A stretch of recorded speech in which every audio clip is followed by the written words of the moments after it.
Global માર્કેટ્સની updates જાણીએ સહયોગી નીરજ કંસારા પાસેથી। Neeraj, good morning. કઈ રીતે આજે વૈશ્વિક બજારો તરફથી સંકેતો છે?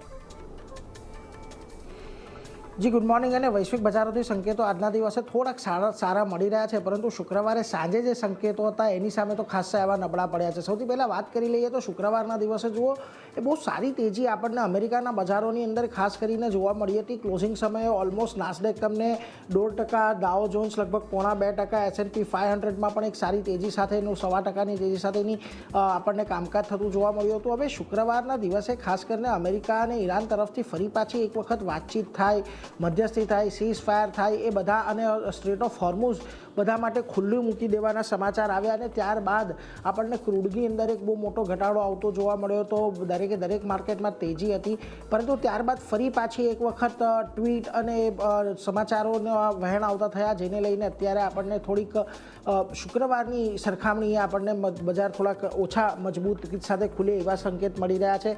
ડોનાલ્ડ ટ્રમ્પે ખાસ કરીને અહીંયાથી એવો જવાબ આપ્યો કે ઈરાની ધ્વજવાળો કાર્ગોનું સોંપવું જહાજ છે તે તેમણે અટકાયતમાં લીધું છે અને આ હોર્મુઝ સ્ટ્રેટ પાસે નાકાબંધી અટકાવવાનો પ્રયાસ કરી રહ્યું હતું।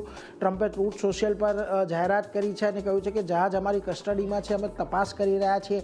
હવે આ જે ફરી પાછા આપણને એક નવા જે ચિંતા ઊભી થતી જોવા મળી રહી છે એને લઈને ખાસ કરીને આપણને ફરી પાછા વૈશ્વિક બજારો થોડાક દબાણમાં દેખાયા છે।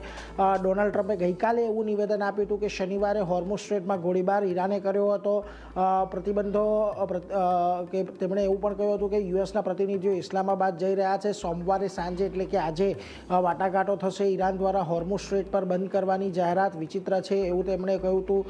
ખાસ કરીને એમણે એવું કહ્યું કે અમે પહેલેથી જ હોર્મુઝ સ્ટ્રેટ બંધ કરી દીધું હતું અને બંધ થવાને કારણે ઈરાનને દરરોજ $500 મિલિયન નુકસાન થઈ રહ્યું હતું। તેઓ વાજબી સોદો ઓફર કરી રહ્યા છે અને અમને આશા છે કે તેઓ સ્વીકારશે અને સોદો સ્વીકારવામાં નહીં આવે તો યુએસ ઈરાનમાં દરેક પાવર પ્લાન્ટ અને પુલનો નાશ કરશે એવી ફરી પાછી ચીમકી ડોનાલ્ડ ટ્રમ્પે અહીંયાથી ઉચ્ચારી છે અને એને લઈને ફરી પાછા થોડાક ચિંતા વધી છે।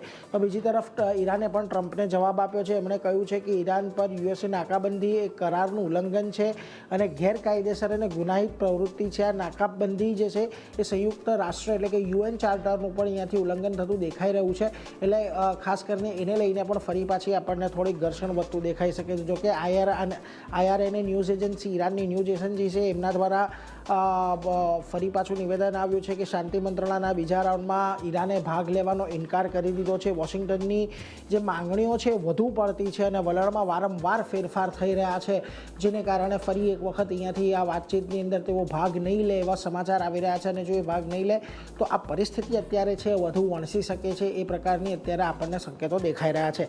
આ બધાની વચ્ચે ફરી પાછા એક વખત ઇન્સાઇડર ટ્રેડિંગ S&P 500 અને ક્રૂડની અંદર થયાના સંકેતો ખાસ કરીને મળ્યા છે। ટ્રમ્પની જાહેરાતના 20 મિનિટ પહેલાં મોટા ટ્રેડ ખાસ કરીને લેવામાં આવ્યા। જાહેરાત પહેલાં S&P 500માં લગભગ $300 મિલિયન ટ્રેડ લોંગ સોદા થયા અને બ્રેન્ટ ક્રૂડ ફ્યુચર્સમાં પણ 7,990 લોટ વેચ્યા કે જે લગભગ $750 મિલિયન આજુબાજુના હતા। એટલે આ પણ એક તપાસનો વિષય ફરી પાછો સામે આવ્યો છે, એટલે જોવાનું રહેશે કે શું US SEC આ અંગે કોઈ તપાસ આગળ કરે છે કે નથી કરતું, કારણ કે અગાઉ પણ આપણે જોયું હતું $650 મિલિયન જે વેલ્યુના S&P 500 ફ્યુચર્સ અને ક્રૂડની અંદર આપણને સોદા બનતા દેખાયા હતા। જોકે આ બધાની વચ્ચે આપણને આજના દિવસે થોડાક બજારો ઉપલા સ્તરેથી થોડાક દબાણમાં આવતા દેખાયા છે, નો ડાઉટ। આજના દિવસે તમે એશિયાના બજારોની વાત કરશો ત્યાં થોડી ઘણી પોઝિટિવિટી છે। નિક્કેઈ પોઝિટિવ છે, કોરિયા અને તાઇવાનની અંદર મજબૂતી આપણને જોવા મળી રહી છે। હેંગસેંગ શાંઘાઈ સ્ટ્રેટ ટાઈમ્સમાંથી જુઓ ત્યાં પણ એક મજબૂતી સાથેના જ કામકાજ જોવા મળી રહ્યા છે, પરંતુ ખાસ કરીને આવો ગિફ્ટ નિફ્ટી પર તો ગિફ્ટ નિફ્ટીમાં જુઓ શુક્રવારે સાંજે જ્યારે આપણને સમાચાર આવતા દેખાયા હતા ત્યારે ગિફ્ટ નિફ્ટી ઓલમોસ્ટ 400 પોઈન્ટના ગેપઅપ સૂચવી રહ્યું હતું, પરંતુ ત્યારબાદ આ જે વીકેન્ડ દરમિયાન જે બધી ઘટના બનતી દેખાઈ છે ત્યારે 100 પોઈન્ટ જેટલા જ એક ગેપઅપનું સાથેની શરૂઆત થાય એવા સંકેતો મળી રહ્યા છે। એટલે જો 24,368નું ક્લોઝિંગ હતું, 24,470નું ગિફ્ટ નિફ્ટી સંકેત આપી રહ્યું છે। 24,500 પાસે એક બહુ મહત્ત્વના હર્ડલ છે, એટલે ખાસ કરીને આજે ગેપઅપ ઓપન થયા પછી પણ ઉપર કેટલું ટકે છે એ ખાસ આજના દિવસે જોવાનું રહેશે। અત્યારે તો એક પોઝિટિવ સંકેતો મળી રહ્યા છે, પરંતુ દિવસ દરમિયાન જે ઘટનાઓ બને છે ચારની એના પર ખાસ નજર રાખવાની રહેશે।